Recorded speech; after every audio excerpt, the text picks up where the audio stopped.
Disgraceful. Raphael Rivera's voice boomed through the living room as he flipped the coffee table in a fit of anger. Amelia and Charles had just returned from the hospital and sat rattled on the couch before the raging gorilla of a man. How could you two be so negligent with your futures and reputation of your families? Charles, you animal, you dared to... Raphael reached for Charles's collar, and Amelia jumped to his defense. Dad, it wasn't Charles. He's not the father. Raphael's voice growled. What do you mean he's not the father? If the child does not belong to him, then who the hell is responsible for this? I know that this sounds bad, but I don't know. From the other end of the couch, Amelia's conniving stepmother, Valentina Riviera, all but clutched her pearls. Such an indecent girl. Raphael shot his wife a look. Valentina, please. I'm handling this. I've always warned you that you give your eldest too much grace. I told you she's not as virtuous as she looks on the surface. Are you going to believe her when she claims to be the next Virgin Mary? Shh. Raphael shushed her, then turned to Amelia with a solemn look. Amelia, tell me something. Did a man force himself on you? Part of Amelia wanted to say yes and pretend she had no fault in it. But no matter how mad her father would be, she didn't have it in her to lie. They both chose to share themselves with each other that night, and this was the consequence of both their actions. No, Dad, it wasn't like that. I wanted to be with him that night. Just then, her half-sister Sophie chimed in, hungry for the chance to talk down to Amelia. But you didn't know who he was? Like, you jumped a gross rando on the street? How could you do that to poor Charles? He's so good to you. Amelia glared at her younger sister. Stay out of it, Sophie. It's none of your business. Valentina rose. Do not speak to my daughter like that. Amelia, it is exactly her business if you're tarnishing the Riviera name. Sick of how Valentina and Sophie always gang up on her, Amelia snapped. I know I made a mistake, but I'm taking responsibility for it. Sophie is hardly innocent herself.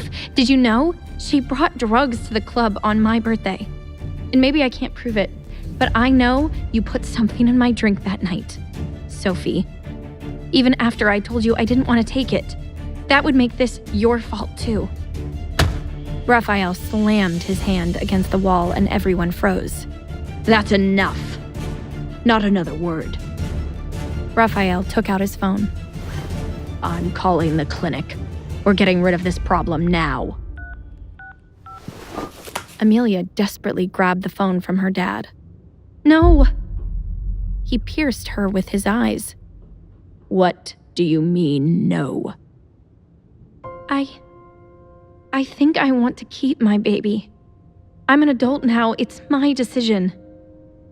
Once again, Raphael's face grew dark. Not in this house, you won't. If the media gets word of this scandal, it'll ruin my mayoral race. I'm running for re-election on a platform of godly family values and respectability. Amelia interrupted with a scoff. But your stance against abortion doesn't count here? That is so hypocritical. Raphael slapped his eldest daughter for the first time in his life, and Sophie giggled at her sister's fall from grace. The sting on Amelia's cheek brought rage to her eyes. In her heart, she directed that rage at the man who knocked her up and left her all alone in this. The man who should be sharing the pain of the slap she just received. Amelia stood and walked to the foot of the stairs. I agree that I was irresponsible, and this really sucks. But we're not in ancient times anymore. I can be an unwed mom and not get stoned.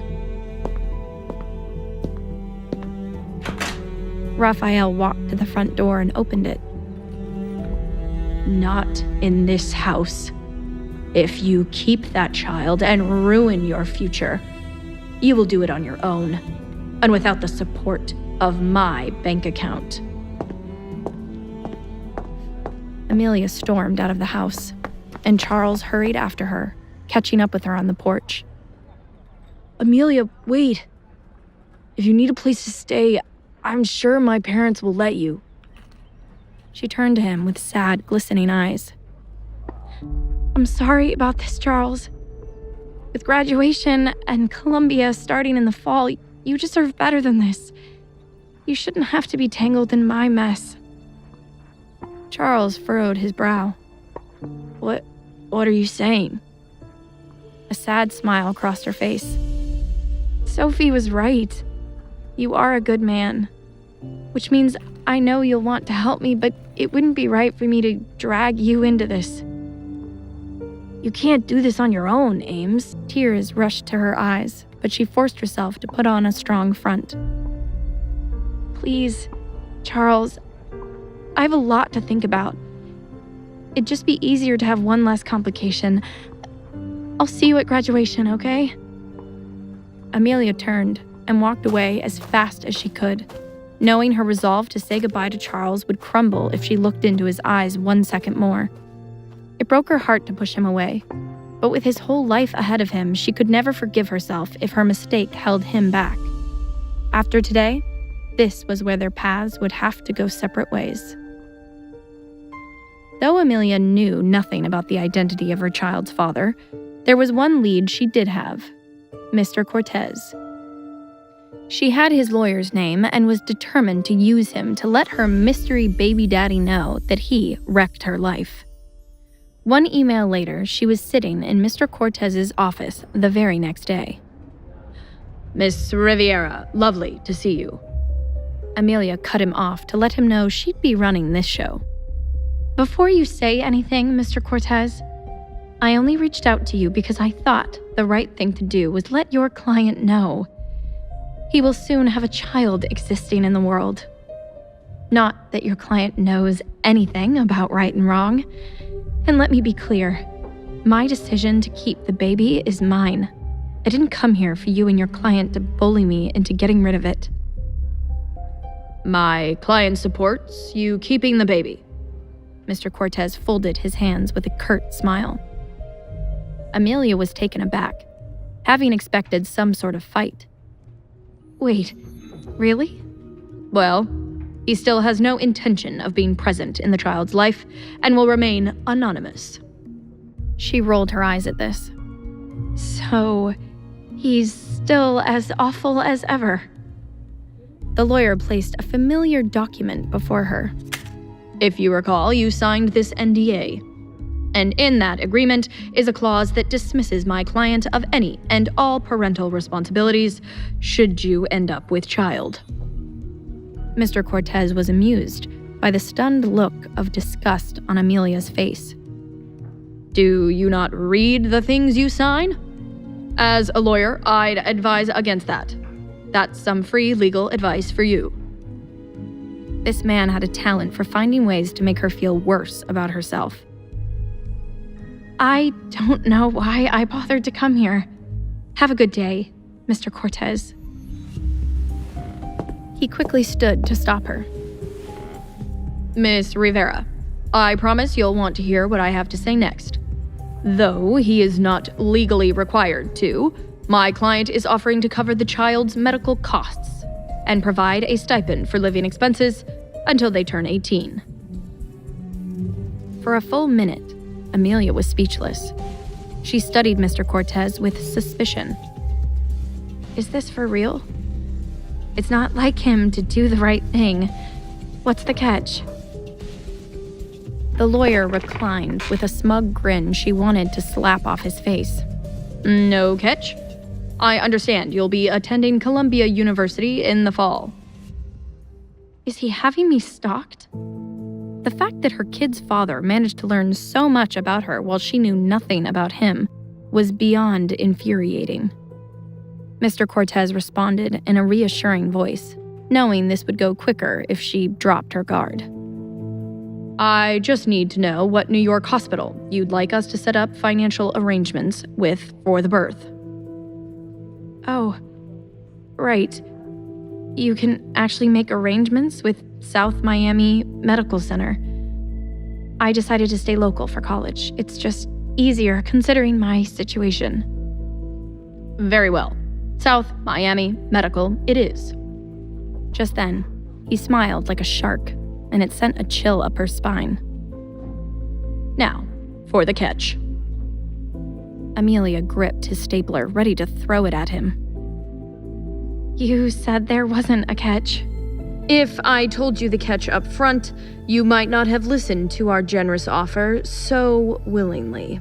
And my patience is thin. With an exasperated sigh, Amelia sat back, but kept the stapler in hand, expecting she'd want to hurl it at his computer once she hears the next words out of his mouth. It's simple, Miss Riviera.